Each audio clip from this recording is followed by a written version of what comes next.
For Arsenal Forest. Arsenal has historically dominated Forest at the Emirates, winning 6 of the last 10 and scoring 3+ goals in 5 of them, showing that Arsenal usually score a lot against Forest at home. Even last season when they were not on form and Forest were really on form, Arsenal still won by 3. So they really do well against Forest and score some goals. So aim for those Arsenal attackers and avoid those Forest defenders. Tip 2. Palace Sunderland, despite the fixture it looks so good, has been historically a very, very tight fixture, with 7 of the last 18 meetings being 6 wins for Sunderland, 7 wins for Palace and 5 draws.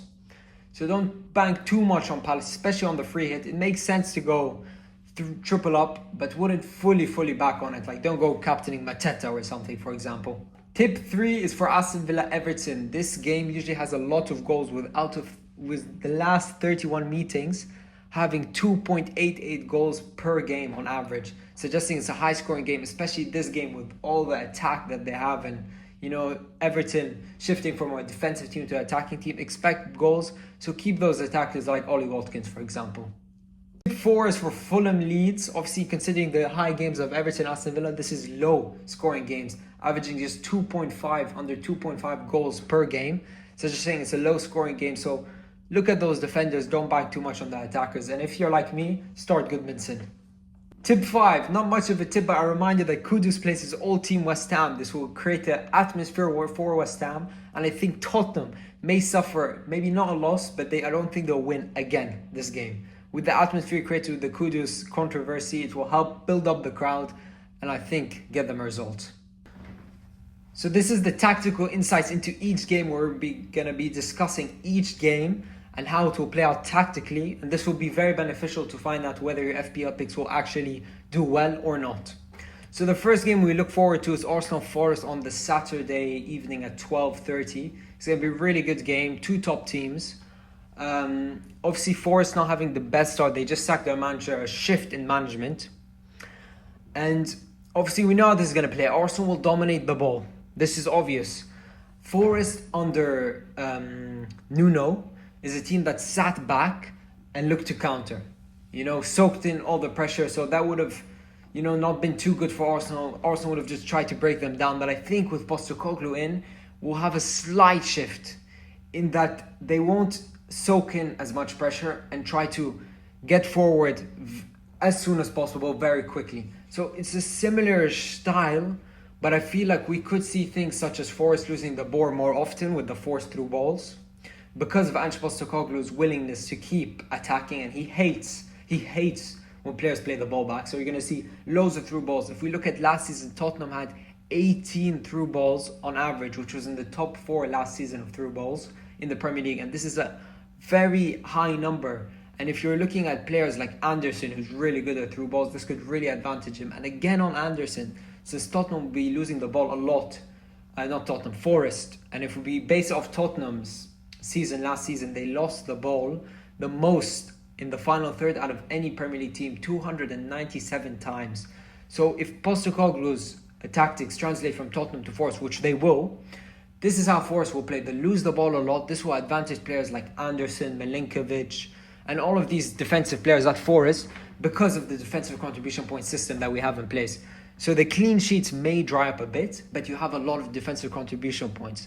So I think the real winner of this Postecoglou move would be Anderson at Forest, because I think he doesn't bank on the clean sheet points, and you have him more likely to get defensive contribution points and assists, and this could advantage him in this Arsenal game where they'll look to counter quickly with through balls and they'll have a lot of defending to do. So expect Anderson points. In terms of an Arsenal point of view, obviously the attackers won't have crazy joy, but if they get the moment, they'll have to take it. So I expect Arsenal to have majority of the ball, and a player which I think could be comfortable in this is Eze, who likes to have the ball. Give him time on the ball, he'll do something with it. So I expect him to have a good debut. Victor Gyökeres, of course, will have a tough task against these 2 strikers. But considering how the game will go tactically, Arsenal will probably win 3-0, 3-1. 3-1 would be my prediction. And you can expect some joy from the attackers. Maybe Forest nick one on the counter-attack, considering Postecoglou's style of football. So that's the way I think it could go. Then the next game, you got Brighton, Bournemouth. Obviously, many people will have Semenyo in their FPL teams. And we will discuss Semenyo's role in this. So Bournemouth will be at home. They'll always aim to be very proactive, always attacking, attack. And Brighton, on the other hand, will control the game and the possession of the game.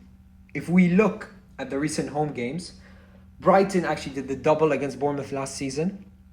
So Hertzler knows how to play this Bournemouth team. It's the same Bournemouth team as last season. He knows how to play it. And they're high off a win of City.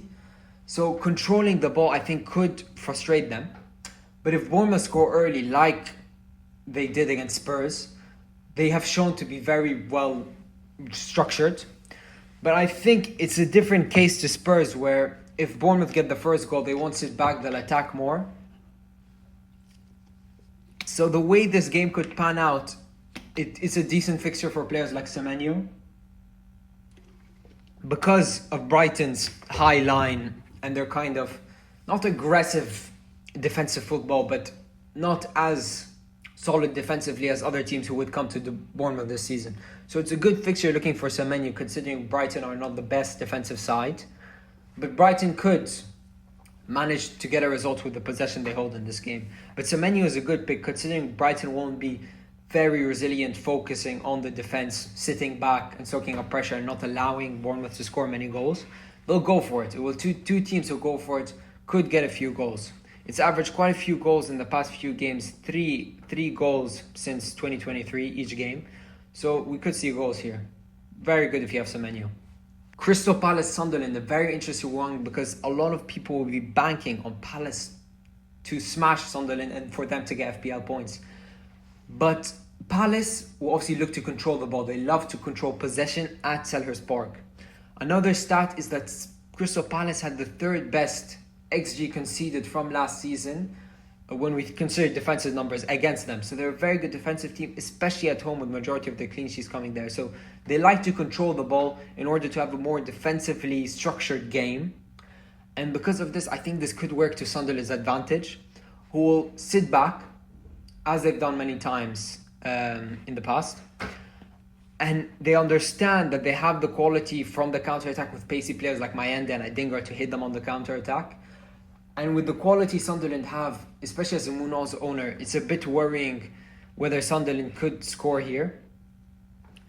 But what I suspect Sunderland will be playing defensive and off the ball most of the game, that a goal on the counter-attack is rare considering how maybe, let's say, fatigued and focused they are on defensive work. So it's a really hard one to call, because Palace are a really good team and Sunderland have been really good.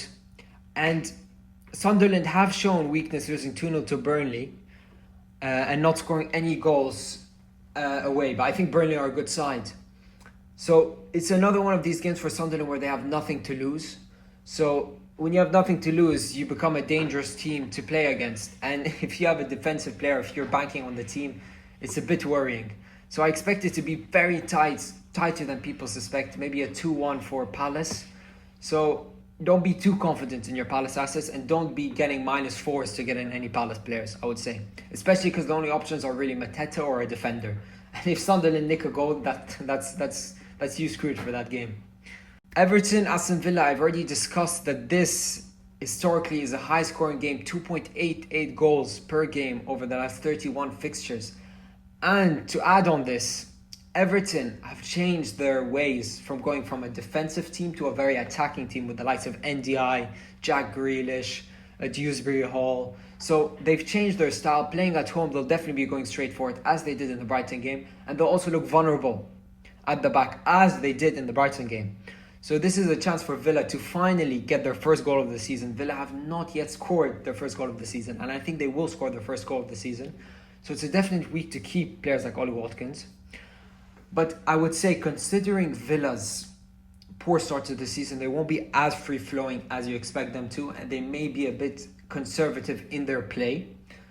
So it's not like it's going to be a 3-3 shootout, because Villa are just not that team. If Villa were on form, this could easily be that. It still could, but I suspect a draw, and you have both teams to score, so no clean sheets really for the defensive. Attackers keep. It's a good game for attackers. That's what I would say. Fulham Leeds, as I discussed, this is a very historically low scoring Premier League fixtures, under 2.5 goals. Both teams are not known for their attacking. Fulham were in the bottom half for attacks in the Premier League last season. Leeds like to sit back when they're playing away from home, or always. So they'll definitely do that. They look resilient, as they've shown against Arsenal. Even though they lost 5-0, they sat back really well in that first half to deny any real chances, and they actually nearly nicked one from a corner. So that first half could have gone complete, that game could have gone complete different for Leeds, considering if they got that goal and had not conceded, So Leeds are going to be resilient. Fulham are going to try to play the game. They'll have majority of the ball. And obviously not many people have assets from either of these teams, but let's say you have a Goodmanson from Leeds. I think this could be an opportunity to play him. Obviously it's not a fantastic idea to bank against the home team, especially Fulham is a very decent home team. But there is the chance Leeds go 0-0, maybe nick it 1-0, so there is the chance, and defensive contribution points, so there's a lot of things to consider there. Then you got Newcastle Wolves. This is another intriguing game because it's two teams who love to play on the counter-attack, so very attacking teams again. Wolves will not sit back as much. They will always look to move forward, hit them fast on the break. And Newcastle, we know of that, of course, on the break. They're still missing Anthony Gordon. They have new players coming in, Woltemade, Wissa. So there's a lot of positivity up at St. James's Park now. And with the new signings, it's just inevitable they get a win. And I think, considering Wolves won't look to, or they will look to frustrate them, but considering their defense is not as strong as other teams are, and haven't had the best of starts, I reckon Newcastle do win here, and it's a good time to have those Newcastle assets. Then you got West Ham Tottenham. Tottenham, obviously I explained the Kudus factor and the fans, it might get them up and going as well. West Ham off a win, so a bit of positivity there. Tottenham, they are not the same team as last season. They're very different in the tactics they play. They either play attacking or defensive. It's a game-by-game basis with Thomas Frank. He managed the game really badly last time. They ended up going 1-0 down and couldn't really get back into it. So their attacking threat was minimal. This game, they'll be looking for set pieces. West Ham are very poor in set pieces, as shown against Chelsea, scored maybe 3 times from set pieces. On the other hand, Tottenham are really, really good from set pieces, especially under Thomas Frank and all the set piece coaches, throwing coaches he's bringing to help the team. Seen with them scoring against PSG twice from set pieces, they're going to look dangerous. So a set piece goal is very likely to happen in this game. And if there's also calls of potential strikes in this game. So if Tottenham get the lead early and start to push for it, which could be likely to happen, considering West Ham won't frustrate Tottenham and sit back. They'll play the game because they know the quality of the players they have. It could turn into a riot for Tottenham, but West Ham are inevitably going to fight back with the talent that they have.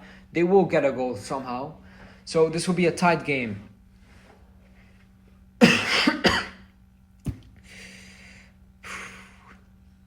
It's a tough one to call because this game has been so inconsistent in recent years. You had 1-1 draw in the last 3, but then you had Tottenham winning 4-1. Then you had West Ham winning 2-1, 3-2. So it's really here and there with this fixture. And with the inconsistency of both teams, it's a really hard one to call. It's a London derby. It's going to be a tight game, or it might not. But if we think from a logical point of view, you would expect it to be a very tight game. And you'd expect both teams to score. And you would expect a set-piece goal. That's what you expect. Brentford-Chelsea. Brentford very likely to set up in that 4-2-3-1 formation that they have going recently. It looked to work a decent bit. They lost against Sunderland last game. But their players, they do have the quality of players in their team to kind of help them maybe avoid that relegation because of the quality. As we saw with Wolves last year, they just couldn't get relegated because that's so much quality to push them over the line. So Damsgaard's going to be the main man to watch out for Damsgaard and Ouattara against Chelsea. And Chelsea, they have shown signs of being really good, but I think they haven't shown signs of being amazing so far. Fulham game was lucky. West Ham was a weak opposition. Then you had Palace draw, and yeah, that's it. 3 game weeks so far. But a game against Brentford, you would see both sides scoring with the attacking prowess that Brentford have at home, with the constant, pressure on the Chelsea back line. But Chelsea will inevitably get the win, but both teams will score here very likely. So not the best for your Chelsea defender. The next day you've got Burnley, Liverpool. Burnley, I think, they're going to hold the low block the entire game against Liverpool. Hold their line very well, be defensively organised. And I think they've done it really well so far this season. I saw the Tottenham game and they did it really, really well. And they were in the game against Tottenham until 60th minute. Because the way they do it, they sit back, but when they go on the counter-attack, they are lethal. They're very, very well, they play very well on the counter-attack. So I think they could be a very good side this season. But Liverpool are a different team, Liverpool are a class team. They have too much quality in this game to not be able to open up that Burnley defence. Obviously, Tottenham did it with 2 wonder goals by Richarlison. And they do have the players for that. So this is definitely a game where you look at the players who do have that kind of quality in them. Let's say, and it's everyone across the front line. If we look at the 2 finishes against Newcastle, that's exactly what they would need to score against a team like Burnley. They're not going to work it as close to the box as they would like. They need to work a really well played goal, if you know what I mean. So it will be a frustrated first half for Liverpool. In the second half, as the fatigue sets in, as Liverpool show their quality, bring on Isak, they will win this game. But Burnley could easily nick a goal on the counter-attack. And with Frimpong looking to be probably back, Isak on the bench, they do have the quality to do it. So it's a very good game for Liverpool because Burnley are going to kind of sit back and allow Liverpool to kind of show off their quality and, get players like Salah on the ball to break through the defense, who give them time basically to attack rather than the high press. So when players like Salah or Isak have time, it's a problem because they can easily go and put it in the top corner. And the final game of the weekend is City United.